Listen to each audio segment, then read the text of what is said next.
ચાલો lecture number 17 આજે આ લાસ્ટ લેક્ચર છે આ યુનિટનો. ખુશ થઈ ગયા? પતી ગયો unit. The dipole in a uniform magnetic field. આ થિયરી પહેલાં જ કહી દો કે માત્ર એક સૂત્ર મેળવવા પૂરતું કામ છે, કારણ કે એક કે બે એક્ઝામ્પલ એવા આપ્યા છે આપણને બુકમાં કે જેમાં સૂત્રનું કામ પડે. એટલે તમે કોમ્પિટિટિવ એક્ઝામમાં બહુ જ સારી મહેનત કરવાના હોય ને એકાદ માર્ક્સની તમને વેલ્યુ પડેલી હોય કે ચાલો 1 માર્ક્સ બી નહીં જવો જોઈએ તો વાર આપો તો ચાલશે. બાકી તમને એવું લાગે કે આ થિયરી એકદમ બકવાસ છે અને તમે કદાચ ના પણ કરો અને એને રિલેટેડ એક્ઝામ્પલ પણ જે બે આપેલા છે તે ના થાય તો કોઈ ટેન્શન લેવાની જરૂર નથી, કારણ કે એ ઓછામાં ચાન્સીસ 0.0001% જેવા હોય. તેનાથી બેટર છે કે રવા દઈએ, માથા પર ના આવે. બરાબર? એટલે હું આને બહુ ડીપમાં નહીં, સ્પીડમાં થોડુંક જવા દઈશ. સિમ્પલ હાર્મોનિક મોશન એટલે કે સરળ આવર્ત ગતિ. કોની? ડાયપોલની. ચુંબકીય ડાયપોલ કરો ને આપણો એ સરળ આવર્ત ગતિ કરશે એક પ્રકારની. ક્યારે? જ્યારે એને ચુંબકીય ક્ષેત્રમાં મૂકશો અને એને તમને ખબર છે કે ચુંબકીય ક્ષેત્રમાં ડાયપોલને મૂકો એટલે ચુંબકીય ક્ષેત્રને સમાંતર ગોઠવાઈ જશે, કારણ કે ટોર્ક લાગે. એટલે ઝીરો ખૂણો ના થાય ત્યાં સુધી એ ટોર્ક લાગશે અને જેવો ખૂણો ઝીરો થઈ જાય એટલે ટોર્ક લાગતું ફિનિશ થઈ જશે અને ત્યારે ડાયપોલ સંતુલિત કહેવાય. હવે તમે ડાયપોલને તમે થોડોક વિચલિત કરીને મૂકી દેવો તો સ્પ્રિંગ જેવું થાય, અથવા તો આ સ્પ્રિંગ જેવું સમજી લો ને કે સ્પ્રિંગને ખેંચીને મૂકી દેવો તો શું થાય? આ પ્રમાણેના દોલનો કર્યા કરે. તો એવી રીતે ડાયપોલને પણ તમે થોડોક વિચલિત કરીને મૂકી દેવો ને તો આ પ્રમાણેના દોલનો કરશે. બરાબર છે? એટલું કરશું આપણે. તો ડાયપોલ પર લાગતું ટોર્ક મ્યુ બી સાઇન થીટા, આગળ માઈનસ ચિહ્ન છે, પુનઃસ્થાપક ટોર્ક છે. આપણે જેટલો પણ વિચલિત કરશું ડાયપોલને એ પુનઃ પોતાની અવસ્થામાં આવવા કોશિશ કરશે, એટલે આ પુનઃસ્થાપક ટોર્ક છે એટલે માઈનસ મૂકેલું છે. હવે આપણે જો એંગલ નાનો લઈએ તો sin θ θ મૂકી શકાય અને આ બાજુ ટોર્કનું સૂત્ર I આલ્ફા, જેવી રીતે બળનું F બરાબર ma છે એવી રીતે ટોર્કનું I આલ્ફા છે. હવે આલ્ફા એટલે કોણીય પ્રવેગ. તો કોણીય પ્રવેગનું સૂત્ર આપણે 11મા ધોરણમાં ત્રીજા ચોથા ચેપ્ટરમાં ચાક ગતિ જ્યારે જોતા હતા ત્યારે આવતું હતું d2 θ dt2. તો આલ્ફાનું સૂત્ર મૂકેલું છે જડત્વની ચાક માત્રા as it is, આ બાજુ માઈનસ m mu b θ. હવે આને ડાબી બાજુ લાવો, પહેલા I ને આ બાજુ લઈ જાઓ એટલે mu b θ ના છેદમાં I આવી ગયો અને પછી એને આ બાજુ લાવશો તો પ્લસમાં લખાશે અને is equal to 0. એટલે આપણું સમીકરણ આવ્યું d2 θ dt2 plus mu b θ divided by I is equal to 0. હવે આ સમીકરણ જોયેલું લાગે જો તમને ખબર પડતી હોય તો. આવું સમીકરણ આપણે સરળ આવર્ત ગતિ જોતા હતા ને ત્યારે દોલનો માટેનું જોઈ ગયા. d2 y ના છેદમાં dt2 plus omega square theta અથવા y એવું હતું. તો એ omega square ને આ બાજુ લઈ ગયેલા તો minus omega square y એવું હતું અને એને પ્રવેગ કે તરફ બધું યાદ હોય તો 11માની બુકો નોટબુક તમારી પાસે હોય તો જોઈ લેજો. આવું જ બેઠું સમીકરણ હતું સરળ આવર્ત ગતિનું. એટલે મેં તમને કીધું તેમ કે આની જગ્યાએ ઓમેગા સ્ક્વેર હતો એટલે મેં ડાયરેક્ટ લીધેલું છે કે omega square is equal to mu B ના છેદમાં I. હવે આમાંથી ઓમેગાનું સૂત્ર મૂકીએ. ઓમેગા એટલે 2π ના છેદમાં t થાય તો 2πf અને f એટલે 1/t થાય તો 2π ના છેદમાં t મૂકો અને વર્ગ કરો એટલે 4π સ્ક્વેર t સ્ક્વેર. આ બાજુ as it is અને આનામાંથી b ને સૂત્રનો કરતા બનાવો, t ને સૂત્રનો કરતા બનાવો, જેને જે શોધવાનું હોય એને સૂત્રનો કરતા બનાવો. I ને શોધવું હોય તો I ને વોટેવર. પણ આમાંથી એક પેરામીટર નહીં આપેલું હોય જો તમને એક્ઝામમાં પૂછાય આ પ્રકારના એક્ઝામ્પલ તો આ સૂત્ર કામનું હતું. આ સૂત્ર મેળવવા માટે થઈને મારા થિયરી જોવી પડી. કદાચ એવું બને કે જડત્વની ચાક માત્રા પૂછે તો તમને આ બધા પેરામીટર આપી દે. જડત્વની ચાક માત્રા પૂછે, આ બધું આપી દે તો b પૂછે અથવા તો મ્યુ પૂછે અથવા તો આવર્તકાળ પૂછે, વોટેવર કંઈ પણ, એટલે કોઈ પણ એક પેરામીટર પૂછે. બરાબર છે? જોઈ લઈએ. જો આમાં એવું છે, આ એ એક્ઝામ્પલ આપણે જે થિયરી જોઈ એને રિલેટેડ એક્ઝામ્પલ છે.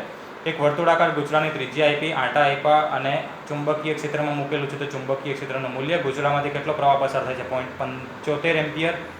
જ્યારે ગૂંચળાને સંતુલિત અવસ્થામાંથી શું કર્યું? વિચલિત કરીને છોડી દીધું તો ત્યારે તે 2 સેકન્ડ પર સેકન્ડ ઇન્વર્સના આવૃત્તિથી દોલનો કરે છે. એટલે ફ્રીક્વન્સી આપી અહીંયા, આવર્તકાળ ના આપ્યો. આવર્તકાળ એકચ્યુઅલી 0.5 સેકન્ડ આપી શકે લોકો, બટ અહીંયા શું આપ્યું? આવૃત્તિ આપી કે આટલી આવૃત્તિથી દોલનો કરે છે. તો જડત્વની ચાક માત્રા કેટલી હશે? એટલે તમારે આમાંથી શું શોધવાનું છે? જડત્વની ચાક માત્રા. જડત્વની ચાક માત્રા અહીંયા છે I. એને સૂત્રનો કરતા બનાવો જે મેં લખેલું છે મોમેન્ટ ઓફ ઇનર્શિયા. કારણ જડત્વની ચાક માત્રાનો I કે પ્રવાહનો I ખબર જ નહીં પડે, એટલે આપણે I ને ડાયરેક્ટ મોમેન્ટ ઓફ ઇનર્શિયા લખી દીધું. સૂત્રનો કરતા બનાવો એટલે આ બાજુ જાય અને આ 4π² છેદમાં આવશે.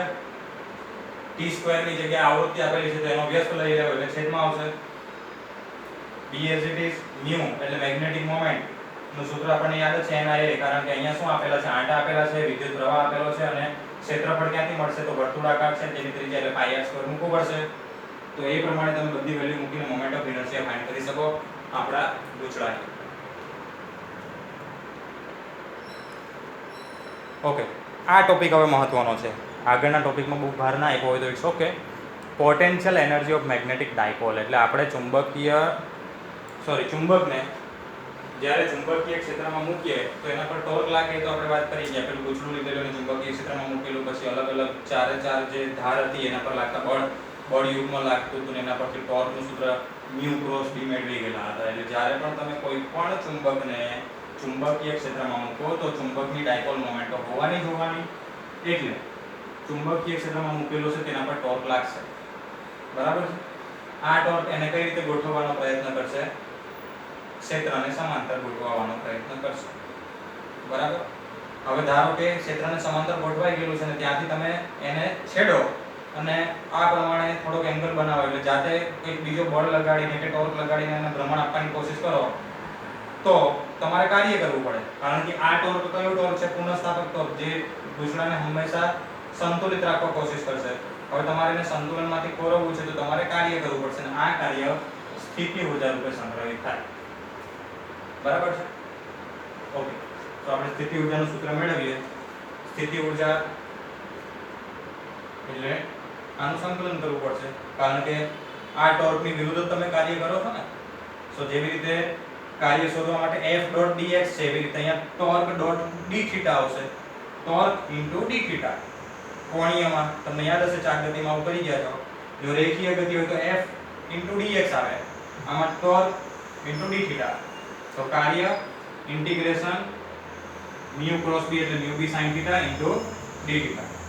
μb અચળ, sin θ નું સંકલન -cos θ. માઈનસ આગળ લાવો એટલે કાર્યનું સૂત્ર આવ્યું -μb cos θ.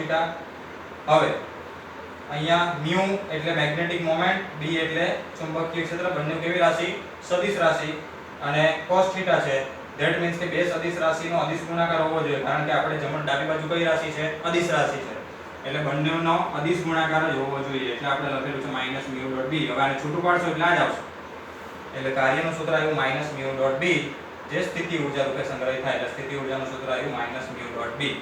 એટલે આવું સૂત્ર આપણે વિદ્યુત ક્ષેત્રમાં મેળવી ગયેલા હતા P.E. યાદ હશે તમને -P.E. એટલે હું તમને કહું છું કે આગળના સૂત્રો જો યાદ હશે વિદ્યુત ક્ષેત્રના તો અહીંયા તો તમારે માત્ર કોપી પેસ્ટ જ કરવાના રહે છે, ખાલી સિમ્બોલ બદલવાના છે કે જ્યાં વિદ્યુત ક્ષેત્રનું જો હોય તો અહીંયા ચુંબકીય ક્ષેત્રનું, ત્યાં વિદ્યુત ડાયપોલ મોમેન્ટ હોય, અહીંયા ચુંબકીય ડાયપોલ મોમેન્ટ. પણ આશા રાખું કે તમને થિયરી સમજમાં આવી ગઈ હશે. સ્થિતિ ઊર્જાનું સૂત્ર હંમેશા લેશો આપણે -μ.b અથવા તો m.b. પોઝ કરીને ઉતારી લેજો, ગુજરાત બોર્ડમાં આપેલી જશે. જો કે પણ આ જે સાબિતી છે તે આટલી સારી નહીં મળે તમને ક્યાંય. હવે એક્ઝામ્પલ જોઈએ. મેગ્નેટિક મોમેન્ટ આપી, ચુંબકીય ક્ષેત્ર આપ્યું અને પછી કીધું કે તેની મહત્તમ સ્થાયી અને અસ્થાયી અવસ્થામાં સ્થિતિ ઊર્જા કેટલી હશે. તો બહુ ઈઝી દાખલો છે. મહત્તમ સ્થાયી અવસ્થા કઈ? સ્થાયી એટલે કે સંતુલિત અવસ્થા. તો સંતુલિત અવસ્થા એટલે θ બરાબર 0 થવો જોઈએ. આપણે ઓલરેડી ભણી ગયેલા છે કે θ 0 થાય તો ટોર્ક 0 થઈ જાય, અને ટોર્ક 0 થઈ જાય તો ડાયપોલ સંતુલનમાં કહેવાય. એટલે મહત્તમ સ્થાયી અવસ્થા એટલે θ બરાબર 0. તો ત્યારે સ્થિતિ ઊર્જા સૂત્ર એટલે -md cos 0 cos 0 1 એટલે -mb, જ્યાં m એટલે મેગ્નેટિક મોમેન્ટ અને b પણ આપ્યું છે, તો વેલ્યુ તો શોધી શકશો ને તમે. ઓકે. અને મહત્તમ અસ્થાયી અવસ્થા કઈ? તો θ બરાબર 180 હોય ત્યારે મહત્તમ અસ્થાયી અવસ્થા કહેવાય. તો હવે θ બરાબર 180 મૂકશો એટલે માઈનસ માઈનસ પ્લસ થઈ જશે અને પ્લસ mb જેટલો જવાબ આવશે. એટલે આ સ્થિતિ ઊર્જા પણ તમે શોધી લીધી, આ સ્થિતિ ઊર્જા પણ તમે શોધી લીધી. મહત્તમ સ્થાયી અવસ્થામાં θ 0 આવે, મહત્તમ અસ્થાયી અવસ્થામાં θ 180 ડિગ્રી આવશે. Next example. ચુંબકીય ક્ષેત્ર આપ્યું, ગજ્યા ચુંબકને મૂકેલો છે એમાં, અને જ્યારે તેની અક્ષ એ બાહ્ય ચુંબકીય ક્ષેત્ર સાથે કેટલા ડિગ્રીનો તો ખૂણો આપી દીધેલો છે 30 ડિગ્રી, ત્યારે આટલો ટોર્ક અનુભવે છે, તો ચુંબકની ડાયપોલ મોમેન્ટ કેટલી હશે? એટલે આટલો દાખલો તો તમને આવડે. આ દાખલો તો આગળ આવી ગયેલા અહીંયા જેવો છે. જો તમે છેલ્લી લાઈન કાઢી નાખો તો તમને શું પૂછેલું છે? ટોર્ક આપી દીધેલું છે અને શું પૂછેલું છે? Magnetic moment. તો ટોર્કનું સૂત્ર છે તમારી પાસે mb sin θ, જ્યાં તમને શું શોધવાનું કીધેલું છે એમ, તો એમને સૂત્રનો કરતા બનાવજો. ટોર્ક આપ્યું છે, ચુંબકીય ક્ષેત્ર આપી દીધેલું છે 600 ગોસ, એને તમારે ટેસ્લામાં ફેરવવાનું, અને sin θ કેટલા ડિગ્રી છે? 30 ડિગ્રી. તો મૂકી લેજો અને m શોધી કાઢજો અહીંયા પહેલામાં. ચાલો, એટલે એ દાખલો તો બહુ ઈઝી છે. હવે આગળ શું છે? તેને મહત્તમ સ્થાયી અવસ્થામાંથી અસ્થાયી અવસ્થામાં લઈ જતા કેટલું કાર્ય કરવું પડશે. તો બહુ ઈઝી એક્ઝામ્પલ આગળ જોઈ ગયેલા હોય તો તમને ખબર જ હશે કે મહત્તમ સ્થાયી કોને કહેવાય ને મહત્તમ અસ્થાયી કોને કહેવાય. કાર્ય શોધવાનું છે એટલે અંતિમ સ્થિતિ ઊર્જા ઓછા પ્રારંભિક સ્થિતિ ઊર્જામાં થતો ફેરફાર એ જ કાર્ય હશે. એટલે બહુ ઈઝી છે. કાર્ય બરાબર અંતિમ સ્થિતિ ઊર્જા. અંતિમ સ્થિતિ ઊર્જા માટે -mb cos θ2, અને આ માઈનસ, અને ખબર ને સ્થિતિ ઊર્જાના સૂત્રમાં માઈનસ આવે એટલે માઈનસ માઈનસ પ્લસ થયું છે mb cos θ1. બંનેમાંથી mb કોમન કાઢ્યો છે, cos θ1 માઈનસ cos θ2 આગળ પાછળ લખ્યા છે કારણ કે મારે ચિહ્ન અહીંયા નહીં લખવું પડે માટે. હવે આવું તો સામાન્ય ગણિત તમને આવડતું હોય. ચાલો, m તો તમે અહીંયાથી શોધી લીધેલી હશે એટલે m એ મૂકશો. ચુંબકીય ક્ષેત્ર અહીંયા આપેલું છે તે મૂકશો. θ1 એટલે પ્રારંભિક ખૂણો, તો મહત્તમ સ્થાયી અવસ્થા હતી એટલે 0, અને અંતિમ ખૂણો એટલે તમારે કયા લઈ જવાનું છે? મહત્તમ અસ્થાયી એટલે cos 180. તો એ મૂકશો એટલે cos 01 માઈનસ અને cos 180 નો માઈનસ એટલે +1 +1 +1 2 mb. બધી વેલ્યુ છે તમારી પાસે એટલે કાર્ય પણ મળી જશે. ઈઝી. સમજ તો પડે છે ને? બોલવાના તો છો નહીં તમે. નેક્સ્ટ એક્ઝામ્પલ એના જેવો જ. મેગ્નેટિક મોમેન્ટ આપી દીધી, ચુંબકીય ક્ષેત્ર આપી દીધું, અને પહેલાં એવું કીધું કે આ ચુંબકની મેગ્નેટિક મોમેન્ટ ચુંબકીય ક્ષેત્રને કેવી લંબ રહે, અને પછી શું કીધું? વિરુદ્ધ દિશામાં રહે. એટલે બે દાખલા છે એક સાથે. પહેલાં લંબ રહે ત્યારે અને પછી વિરુદ્ધ દિશામાં રહે ત્યારે કેટલું કાર્ય કરવું પડશે. દરેક કિસ્સામાં લાગતું ટોર્ક પણ શોધો. એટલે આ તમને મેં શીખવાડ્યું તે મુજબ આગળમાંથી કોપી પેસ્ટ જ કર્યું છે કે કાર્ય શોધવું હોય તો અંતિમ સ્થિતિ ઊર્જા ઓછા પ્રારંભિક સ્થિતિ ઊર્જા, એટલે સૂત્ર મૂકશો તો પરિણામી આવું કંઈક આવશે. બરાબર છે? ઓકે, એટલે પહેલાં કાર્ય શોધીએ તો પહેલાં કેટલા ડિગ્રી લઈ જવાનું છે? 90 ડિગ્રી લંબ. એટલે શરૂઆતમાં તો આપણો ડાયપોલ કઈ રીતે ગોઠવાયેલો હોય? સમાંતર જ ગોઠવાયેલો હોય એટલે ખૂણો 0 હોય એટલે પ્રારંભિક ખૂણો 0. કેટલા ડિગ્રી પર ગોઠવવાનો છે? લંબ એટલે 90. તો cos 0 cos 90 બધી વેલ્યુ મૂકશો અને m અને b બંને આપેલું છે મૂકશો એટલે પહેલું કાર્ય મળશે. પછી બીજો પ્રશ્નમાં શું કીધેલું છે? વિરુદ્ધ દિશામાં ગોઠવવું પડે. ચુંબકીય ક્ષેત્રને વિરુદ્ધ દિશામાં એટલે ખૂણો કેટલો થાય? 180. પ્રારંભિક ખૂણો આમાં પણ કેટલો લેશો તમે? 0. તો 0 આ 180. હવે આ શોધશો એટલે ડેટા મૂકશો એટલે તમને એનો વેલ્યુ મળશે. અને બંને કિસ્સામાં તમારે ટોર્ક પણ શોધવાનું છે. તો ટોર્કનું સૂત્ર તો આવડે ને, mb sin θ, જ્યાં θ એટલે પહેલામાં θ લંબ આપેલો છે એટલે 90 ડિગ્રી અને બીજી વાર વિરુદ્ધ દિશામાં છે એટલે 180. તો ચારે ચારના સૂત્રો તમારી સામે છે. વેલ્યુ રકમમાંથી જોઈને ખાલી આંકડાકીય માહિતી તમારે મેળવવાની છે અને છેલ્લો ફાઇનલ ફિગર જે આવે તે. બરાબર છે? કન્સેપ્ટ તો ઈઝી જ છે. આવા એક્ઝામ્પલ પૂછાવાના ચાન્સીસ ખરા. જેટલા પણ કરીએ છીએ એટલા, પછી એક જ પર ફોકસ નહીં રાખતા. 2008 અને આટલું ક્ષેત્રફળ ધરાવતા સોલેનોઇડમાંથી આટલો પ્રવાહ પસાર થાય છે. સોલેનોઇડને ચુંબકીય ક્ષેત્રમાં મૂકતા એ રીતે મૂકેલ છે કે ક્ષેત્ર સાથે કેટલો ખૂણો બનાવે? 30. તો ટોર્ક શોધો. હવે ટોર્કનું સૂત્ર તરત જ ખબર પડી જાય કે ભાઈ mb sin θ છે, પણ એમ તો શોધવાનો ને, કારણ કે આમાં મેગ્નેટિક મોમેન્ટ આપી જ નથી. તો સોલેનોઇડની મેગ્નેટિક મોમેન્ટ વળી પાછું પૂછડું છે એટલે NIA, જે નંબર ઓફ આંટા વિદ્યુત પ્રવાહ છે, હા 4 એમ્પિયર, અને ક્ષેત્રફળ ડાયરેક્ટ ક્ષેત્રફળ જ આપી દીધેલું છે. તો મૂકી દેજો, શોધી લેજો ટોર્ક. હવે હું બોલવાનું નથી, બરાબર છે? પ્રેક્ટિસ એક્ઝામ્પલ છે. દેટ મીન્સ કે હું સ્લાઇડને થોડીક વાર માટે 30 સેકન્ડ માટે અહીંયા સામે પોઝ કરીશ. તમારે તમારી કમ્ફર્ટેબલ મુજબ જેટલી વાર પોઝ કરવી હોય એટલી વાર પોઝ કરજો, રકમ ઉતારજો. આગળ જેટલા પણ એક્ઝામ્પલ જોયેલા છે એને રિલેટેડ જ એક્ઝામ્પલ છે, એટલે ખાલી તમારે આગળની રીત પરથી સૂત્રો તમારી પાસે હશે જ કરવાના રહેશે. તો અહીંયા 2 એક્ઝામ્પલ છે, આ 2 એક્ઝામ્પલ છે,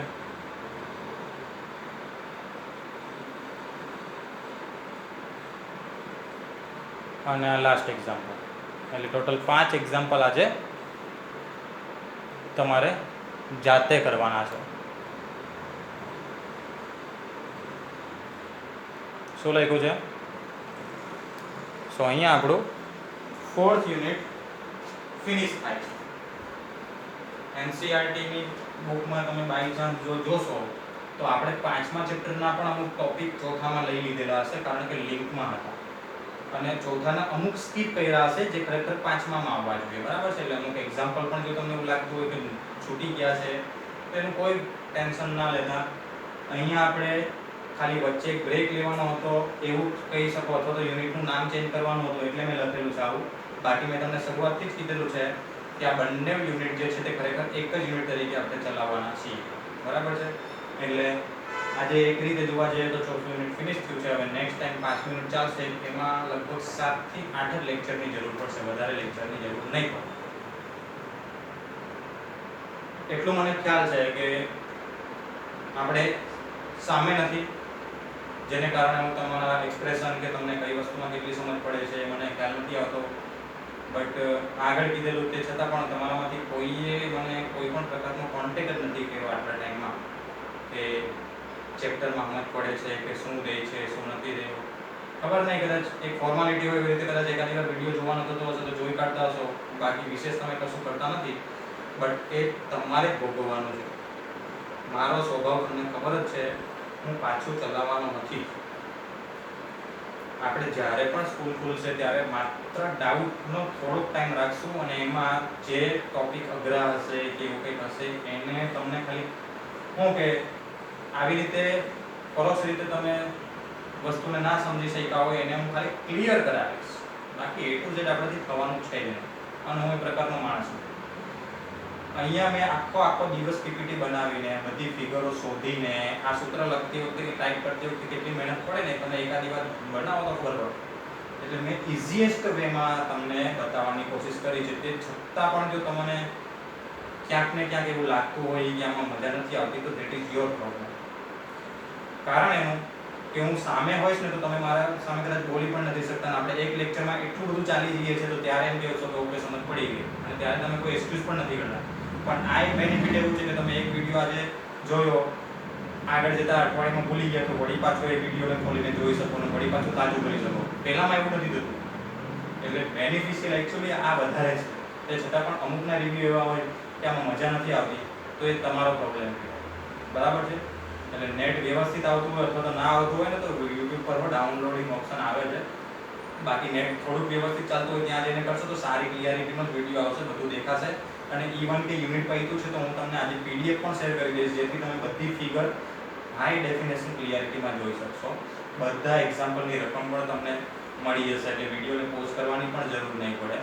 બટ એટલીસ્ટ જ્યારે વિડીયો ચાલતો હોય ત્યારે વ્યવસ્થિત રીતે સમજવાની કોશિશ કરતા હોય ને તો હું એ જ છું, એ જ રીતે ભણાવું છું, બરાબર. એવું નહીં કે ભાઈ આ રીતે ઓનલાઈન ચાલે છે તો આપણે કંઈક મેથડ બદલી કાઢીએ, એવું નથી. હું મારી રીતે બેસ્ટ ટ્રાય કરું છું. બોર્ડ પર જેટલું વર્ક ત્યાં ના કરાવતો હોઈશ ને એટલું વર્ક કદાચ અહીંયા હું કરાવી લઉં છું. મને એવું ખબર છે કે સામે નથી બેસેલા એટલે વ્યક્તિને સમજવામાં થોડી તકલીફ પડે, બટ બાકીનું તમારે પણ થોડોક એફર્ટ આપવા પડે. તો 4th યુનિટ એન્ડ લઈ લઈએ. નેક્સ્ટ લેક્ચર આપણો હશે 5th યુનિટનો, અને જેવું 5th યુનિટ ફિનિશ થશે એટલે થોડોક જ ટાઈમમાં આપણી એક્ઝામ હશે, બરાબર છે. ત્યાં સુધી તમારે જેટલી મહેનત કરવી હોય મેં બધા જ એક્ઝામ્પલ લઈ લીધેલા છે. ગુજરાત બોર્ડના પણ લીધેલા છે, એનસીઆરટીના પણ લીધેલા છે, મારા જૂના પેપરના પણ એક્ઝામ્પલ લીધેલા છે. એટલે જેવી રીતે આગળ તમારી નોટ ખબર છે એક ચેપ્ટરની એક નોટ ભરાય છે એવું થાય છે અત્યારે પણ નંબર ઓફ એક્ઝામ્પલ વધારે લઉં છું કે જેથી તમને પ્રેક્ટિસ મળી રહે. તો એ પ્રમાણે તમારે પણ એફર્ટ રાખો.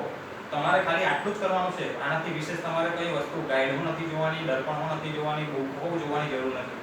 કારણ કે ઇઝીએસ્ટ વેમાં અહીંયા એક્સપ્લેનેશન કરેલું હોય છે. થિયરીના ડેરિવેશન પણ એકદમ ઇઝીલી હોય છે, અને સૂત્ર આપણે કોઈ પણ મૂકેલા હોય તો કેમ યુઝ કરીએ બધું કહેતા રહીએ છીએ. એટલે આનાથી સારું તમને મટીરિયલ કશે મળશે નહીં. જાતે નોટ્સ બનાવો અને વાંચવાનું ચાલુ રાખજો. ઓકે, તો નેક્સ્ટ લેક્ચર આપણો હશે 5th યુનિટ પર.